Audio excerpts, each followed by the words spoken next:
एकादशी व्रत महात्म्य। श्री सूत जी ने महाराज शौनक आदि 88,000 ऋषियों से बोले, हे महर्षियों, एक वर्ष के अंदर 12 महीने होते हैं और एक महीने में 2 एकादशियां होती हैं, सो एक वर्ष में 24 एकादशियां होती हैं। जिस वर्ष लौंद अधिक पड़ता है उस वर्ष 2 एकादशियां बढ़ जाती हैं। इस तरह कुल 26 एकादशियां होती हैं। पहली एकादशी उत्पन्ना, दूसरी मोक्षदा मोक्ष प्रदान करने वाली, तीसरी सफला सफलता देने वाली, चौथी पुत्रदा पुत्र देने वाली, पांचवी षटतिला, छठी जया, सातवीं विजया, आठवीं आमलकी, नौवीं पाप मोचिनी पापों को नष्ट करने वाली, 10वीं कामदा, 11वीं बरूथनी, 12वीं मोहिनी, 13वीं अपरा, 14वीं निर्जला, 15वीं योगिनी, 16वीं देवशयनी, 17वीं कामदा, 18वीं पुत्रदा, 19वीं अजा, 20वीं वामन या परिवर्तनी, 21वीं इंद्रा, 22वीं पापांकुशा, 23वीं रमा, 24वीं प्रबोधिनी।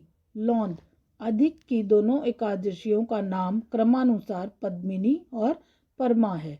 ये सब एकादशियां यथा नाम तथा गुण वाली हैं। इन एकादशियों के नाम तथा गुण उनके व्रत की कथा सुनने से मालूम होंगे। जो मनुष्य इन एकादशियों के व्रत को शास्त्र अनुसार करते हैं उन्हें उसी के फल की प्राप्ति होती है। अब मैं आप सभी को जया एकादशी का महात्म्य पढ़कर सुनाती हूँ। अथ जया एकादशी महात्म्य। धर्मराज युधिष्ठिर बोले, हे भगवान, आपने माघ माह की कृष्ण पक्ष की षटतिला एकादशी का अत्यंत सुंदर वर्णन किया है।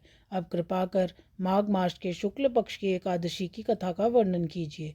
इस एकादशी का नाम, विधि और देवता क्या और कौन सा है, कृपया करके हमें बताइए। श्री कृष्ण भगवान बोले, हे राजन, माघ मास की शुक्ल पक्ष की एकादशी का नाम जया है। इस एकादशी के व्रत से मनुष्य ब्रह्म हत्या के पाप से छूट जाते हैं और अंत में उनको स्वर्ग की प्राप्ति होती है।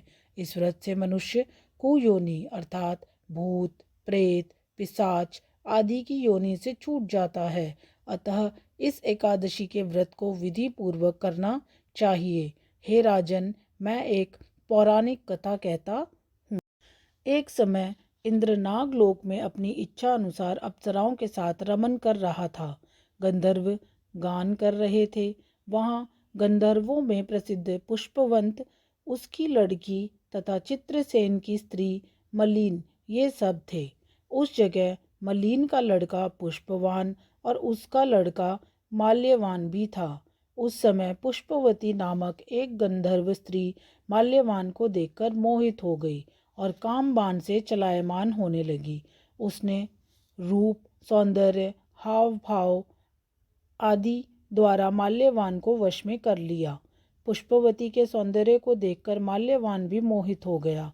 अतः ये दोनों कामदेव के वश में हो गए।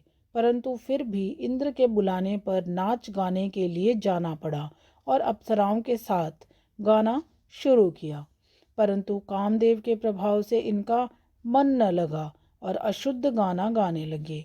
इनकी भाव भंगिमाओं को देखकर इंद्र ने इनके प्रेम को समझ लिया और इसमें अपना अपमान समझकर इंद्र ने इन्हें श्राप दे दिया कि तुम स्त्री पुरुष के रूप में मृत्यु लोक में जाकर पिशाच के रूप धारण करो और अपने कर्मों का फल भोगो। इंद्र का शाप सुनकर ये अत्यंत दुखी हुए और हिमाचल पर्वत पर पिशाच बनकर दुखपूर्वक अपना जीवन व्यतीत करने लगे। रात दिन में उन्हें एक क्षण भी निद्रा नहीं आती थी। इस स्थान पर अत्यंत सर्दी थी।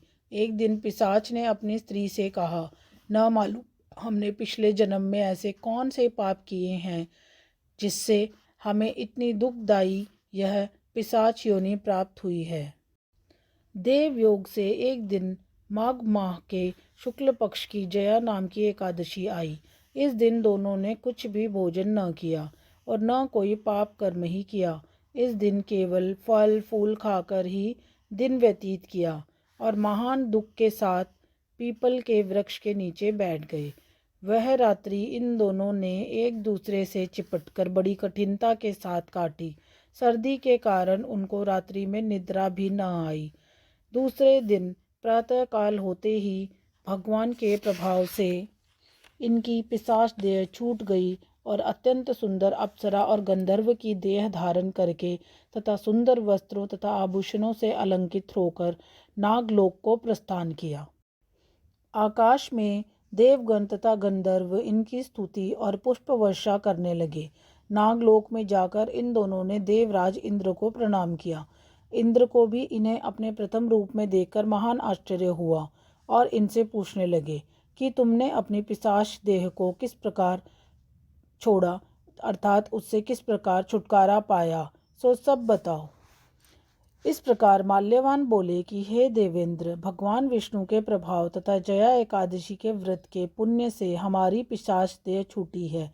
इंद्र बोले, हे माल्यवान, एकादशी व्रत करने से तथा विष्णु के प्रभाव से तुम लोग पिशाच की देह को छोड़कर पवित्र हो गए हो और हम लोगों के भी वंदनीय हो गए हो, क्योंकि शिव भक्त हम लोगों के वंदना करने योग्य हैं। अतः आपको धन्य है। अब तुम पुष्पवती के साथ जाकर विहार करो। हे युधिष्ठिर, इस जया एकादशी का व्रत करने से समस्त कुयोनि छूट जाती है। जिस मनुष्य ने इस एकादशी का व्रत किया है उसने मानो सब यज्ञ तप आदि किए हैं। जो मनुष्य भक्ति पूर्वक जया एकादशी का व्रत करते हैं वे अवश्य ही सहस्त्र वर्ष तक स्वर्ग में निवास करते हैं। अतः सभी को साल में आने वाली 24 एकादशियों का व्रत अवश्य करना चाहिए। आज जया एकादशी की कथा यहीं समाप्त होती है। धन्यवाद।